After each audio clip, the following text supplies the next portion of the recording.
आरतीने हातातील घड्याळ पाहिलं. सकाळचे 9 वाजले होते. ट्रेन यायला अजून 1 तास शिल्लक होता. ती विचार करू लागली, 10 वाजता निघाले तर ट्रेन येण्याआधीच स्टेशनवर पोहोचेल. शेवटी स्टेशन तर फक्त 7-8 मिनिटांच्या अंतरावर आहे. असा विचार करत ती पुन्हा किचनमध्ये गेली. सुधाकर काकांनी नाश्त्याची जवळपास तयारी करून ठेवली होती. आरतीने त्यांना 11 वाजेपर्यंत नाश्ता डायनिंग टेबलवर तयार ठेवण्याचा हुकूम दिला आणि पुन्हा ड्रॉइंग रूममध्ये परतली. ड्रॉइंग रूमची सजावट व्यवस्थित आहे का याकडे तिचं लक्ष गेलं. प्रत्येक वस्तू तिथे तिच्या श्रीमंतीचा डंका वाजवत होती. आरती विचार करत होती, नेहा हे सगळं पाहून नक्कीच थक्क होईल. माझ्या घरातील संपत्ती पाहून तिला तिच्या चुकीची जाणीव होईल.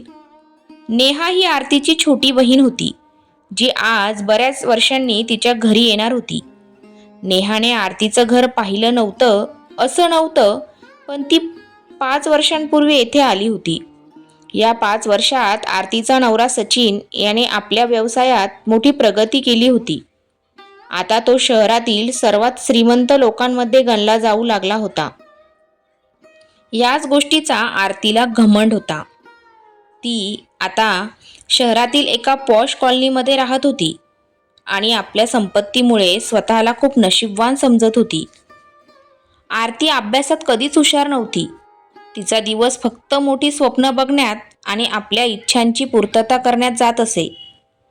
वयाच्या 20व्या वर्षी तिच्या वडिलांनी सचिनशी तिचं लग्न लावून दिलं. सचिनसोबत लग्न झाल्यावर आरती अतिशय आनंदी होती. पैसा, अडका, सुख सोयी, नोकर चाकर सगळंच होतं. सुखाच्या झाडाला उंची असतेच असं तिला नेहमी वाटायचं. तर नेहा मात्र अगदी वेगळ्या विचारांची होती. वडिलांना तिचं लग्न लवकर उरकायचं होतं, पण नेहाला ते मान्य नव्हतं. डोकं नेहमी पुस्तकात आणि पाय वेगळ्या दिशेला, असं तिचं वर्णन घरातलं कोणीही केलं असतं. शाळा कॉलेजात नेहा नेहमी अभ्यासात हुशार मुलींशी मैत्री करत असे. तिच्या वाचनाची आणि विचारांची आवड वेगळीच होती. नेहाला पैशाच्या चकचकीत दुनियेशी कधीच आकर्षण नव्हतं.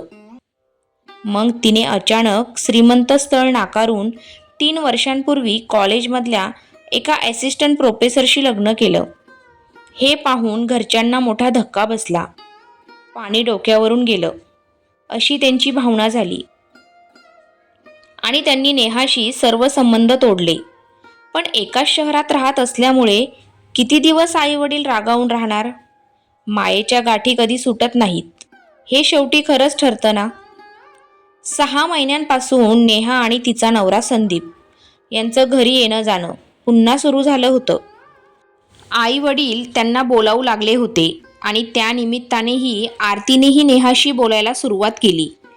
पण आरतीला नेहावर खरं प्रेम होतं असं नव्हतं. तिला फक्त आपल्या संपत्तीचा दिखावा करून नेहाला चकाचक करायचं होतं. तिला दाखवायचं होतं, बघ, साध्या माणसाशी लग्न करून तू आयुष्यात काय गमावलं आहेस. आरतीच्या आयुष्यात पैशालाच नेहमी महत्त्व दिलं गेलं होतं. मग ते तिचे वडील असो किंवा तिचा नवरा निलेश, दोघेही माणसांची किंमत त्यांच्या आर्थिक स्थितीवरून ठरवत होते. 9:45 वाजता आरतीची तंद्री भंगली. तिने ड्रायव्हरला गाडी तयार करायला सांगितली आणि लखलखीत पांढऱ्या शुभ्र गाडीत बसून ती स्टेशनवर पोहोचली. ट्रेन वेळेवर आली होती. स्लीपर क्लासमधून उतरणाऱ्या नेहाला पाहताच आरतीच्या मनात विचार आला, जर एखाद्या श्रीमंत माणसाशी लग्न केलं असतं तर ती आज ट्रेनमधून नाही तर प्लेनमधून उतरली असती. इतक्यात नेहा समोर येत म्हणाली, ताई कशी आहेस, किती वर्ष झाली तुला पाहून. असं म्हणून नेहा आरतीच्या गळ्यात पडली. क्षणभरासाठी आरतीच्याही मनात बहिणीला भेटण्याची ओढ निर्माण झाली. पण लगेचच तिचं लक्ष आपल्या सिल्कच्या साडीवर गेलं. नेहाने तिच्या मळकटलेल्या कपड्यांनी तिला मिठी मारली होती.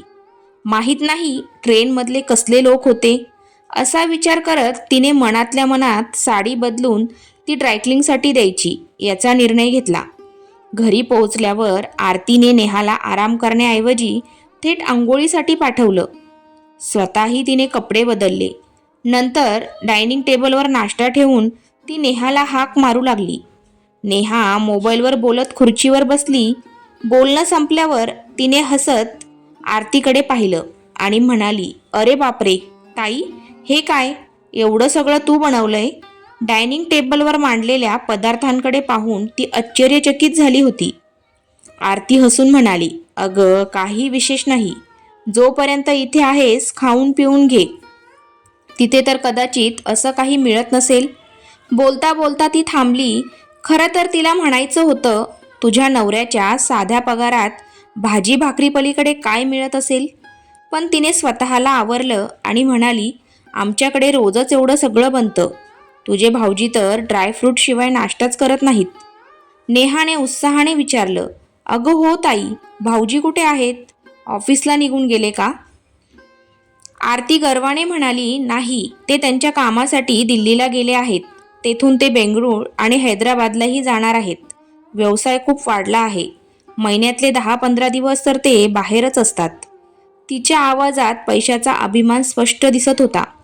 सोनं कितीही लपवलं तरी चमक उघड होतेच, असं तिच्या बोलण्यातून जाणवत होतं. नेहाने एक घास तोंडात टाकत आरतीला विचारलं, अच्छा ताई, हे तरी सांग, तू तुझ्या दोन्ही मुलांना हॉस्टेलला का पाठवलं? घरात मुलं असली की घर भरल्यागत वाटतं. आरती गंभीरतेने म्हणाली, अगं तुला माहिती नाही, आमच्या मुलांची शाळा खूप मोठी आहे. तुझ्या भाऊजींची इच्छा होती की त्यांना परदेशी शिकायला पाठवायचं.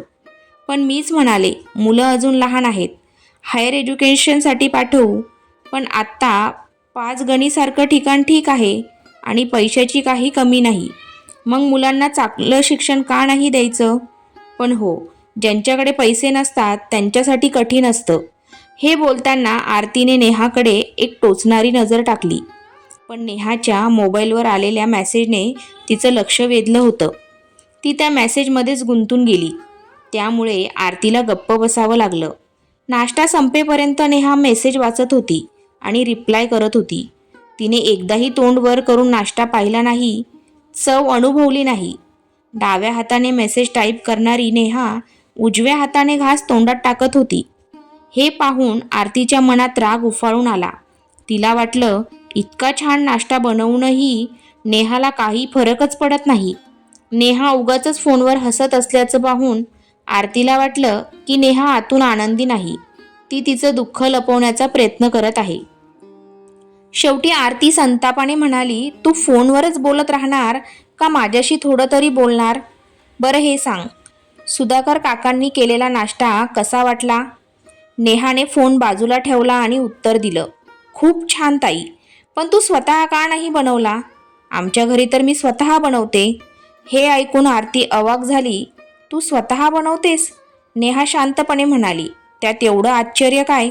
आम्ही फक्त दोघेच आहोत, मी आणि संदीप.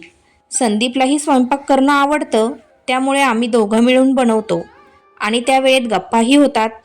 नेहाचं उत्तर ऐकून आरतीच्या आश्चर्याला पारावार उरला नाही. पुरुष स्वयंपाकात हातभार लावतात? तिने कधी आपल्या वडिलांना, नवऱ्याला किंवा अगदी आईलाही स्वयंपाकात काम करताना पाहिलं नव्हतं. आरती विचारात पडली, तू स्वयंपाक कसा शिकलीस? नेहा हसत म्हणाली, संदीपकडूनच शिकले. तू खूप छान स्वयंपाक करतो. नेहा स्वयंपाकघरात काम करत असेल, चपात्या लाटत असेल, असा विचार आरतीच्या मनात आला. त्या विचाराने तिला पहिल्यांदाच नेहासाठी सहानुभूती वाटली. ॲसिस्टंट ऑफिसरचा पगार एवढा कमी नक्कीच नसतो की त्याला कूक ठेवता येऊ नये. संदीप एवढा कंजूस का आहे?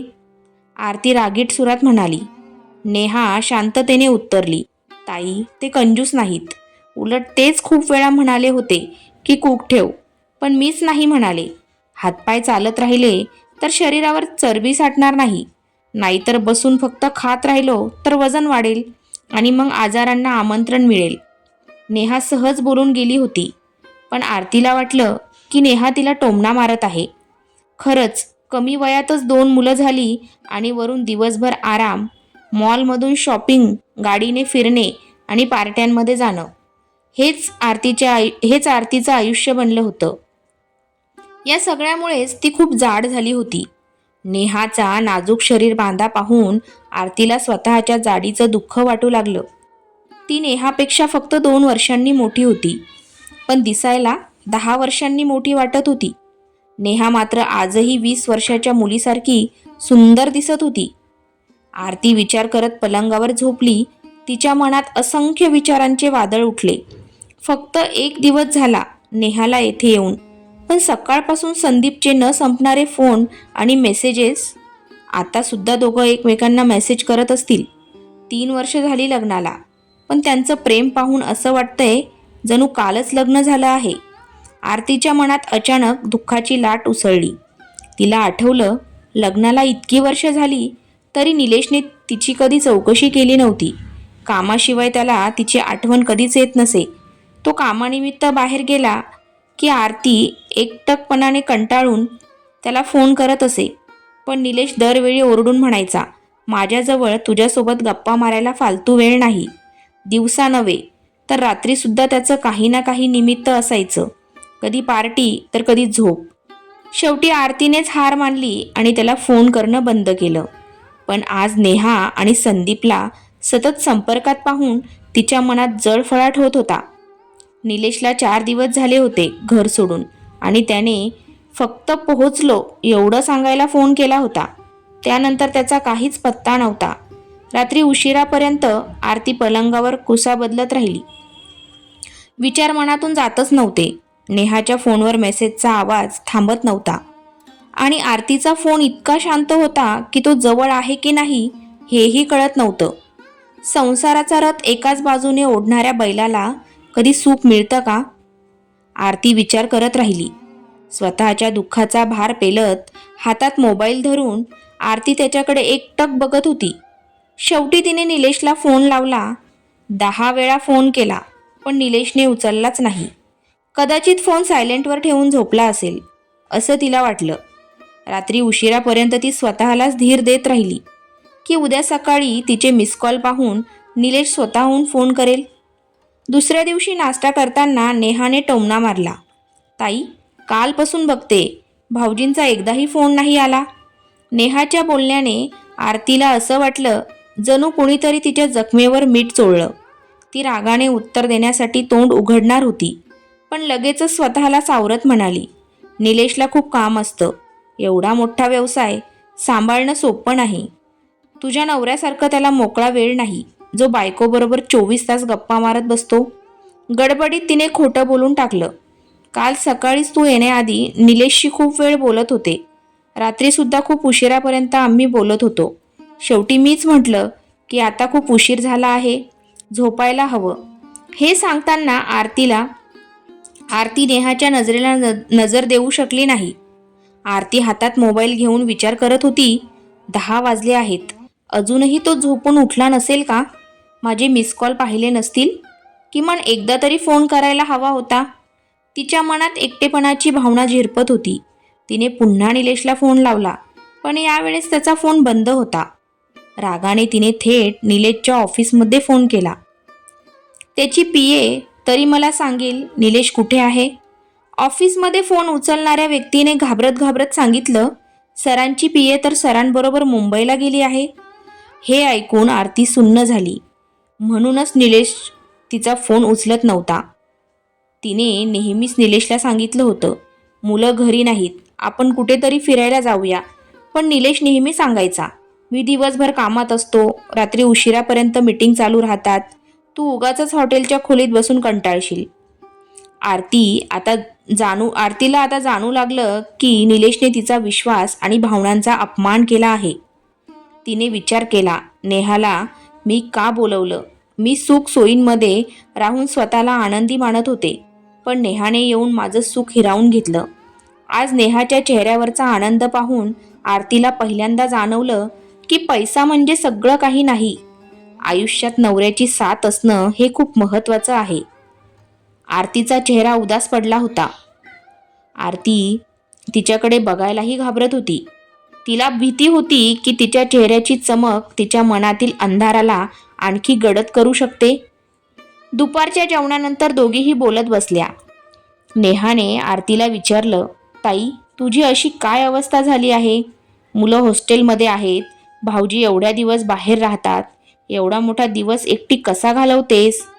नेहाच्या चेहऱ्यावरचं खरंच आरतीसाठी सहानुभूती होती. संध्याकाळी दोघी फिरायला निघाल्या. आरतीने नेहाला शहरातील सर्वात महागड्या बुटीकमध्ये नेलं आणि तिला म्हणाली, तुझ्यासाठी एखादा महागडा ड्रेस पसंत कर. नेहा आश्चर्यचकित होऊन म्हणाली, बापरे ताई, इथे तर सगळे ड्रेस किती महाग आणि चमकदार आहेत. मी असे ड्रेस घालून कुठे जाणार आहे? एवढा चमकणारा ड्रेस माझ्या प्रोफेशनला सूट करणार नाही. हा फक्त फालतू खर्च आहे. आरतीने हसत उत्तर दिलं, अगं, लग्नानंतर तू पहिल्यांदा आली आहेस. तू पैशाची काळजी करू नकोस. मी तुला भेट देत आहे. नेहा म्हणाली, ताई, गोष्ट पैशाची नाही. पैसे तू दिले किंवा मी दिले त्याचं काहीच महत्त्व नाही. गोष्ट त्या वस्तूच्या उपयोगाची आहे. उगाचच कपाटात बंद पडून राहील. आणि त्यापेक्षा मी तुझ्यासारखी हायफाय बिझनेस पार्टीमध्ये जात नाही. असे म्हणून नेहा बुटीकमधून बाहेर आली. रात्रीचं जेवण दोन्ही बहिणी बाहेर करून आल्या. घरी परत आल्यावर संदीपचा फोन आला. सेमिनार संपला आहे. मी सकाळी फ्लाईट पकडून येत आहे. तू पण उद्या सकाळीच ये. हे ऐकताच नेहाच्या चेहऱ्यावरचा आनंद आणि चमक अचानक वाढली. आरती म्हणाली, एवढ्या वर्षांनी येऊनही ही व्यवस्थित बोलणं झालं नाही आणि 2च दिवसात परत जात आहे. एवढं काय आहे की संदीप 2 दिवस एकटा राहू शकत नाही? नेहा म्हणाली, ताई, परत केव्हा तरी येईल. पण त्याऐवजी तू का येत नाहीस? मुलं घरी नाही आणि भाऊजी बाहेरच राहतात. बापरे, कशी राहतेस तू? नेहाच्या आवाजात आश्चर्याचं मिश्रण होतं. परंतु आरतीला असं वाटलं की नेहा तिला कटाक्षाने पाहत आहे. खरंच किती प्रेम करतात दोघं एकमेकांवर. सत्य हे आहे की या दोघांमध्ये एक वेगळीच प्रेमाची भावना आहे. आरतीने आपल्या जीवनात 4 दिवसही प्रेमाचे जपले नाही. नेहाने बुटीकमध्ये महागडा ड्रेस घेतला नाही, परंतु तिच्या पतीला लवकर भेटण्यासाठी विमानाने परत जाण्याची तयारी केली आहे. म्हणजे पैसा आहे, पण माणसाच्या आयुष्यासाठी पैसा आहे का? पैशासाठी माणूस नाही. कोणीतरी अगदी खरं सांगितलं आहे, पैशाने प्रत्येक सुख खरेदी करू शकत नाही. आरतीने तिच्या पलंगावर पडून आपल्या दुःखाचा विचार करू लागली. तिचा गर्व हरण होऊन तिच्या डोळ्यातून अश्रू वाहू लागले. ज्या पलंगावर ती नेहमी आरामात झोपत असे, आज तिला तो पलंग अंगारासारखा जळत होता. तर मित्रांनो, खरंच पैसा आयुष्यात सगळं काही असतो का? प्लीज कमेंट करा. आणि कथा आवडली असेल तर कथेला लाईक आणि शेअर करा. आणि असेच नवनवीन कथा ऐकण्यासाठी आणि बघण्यासाठी आपल्या चॅनलला सबस्क्राईब करा. धन्यवाद.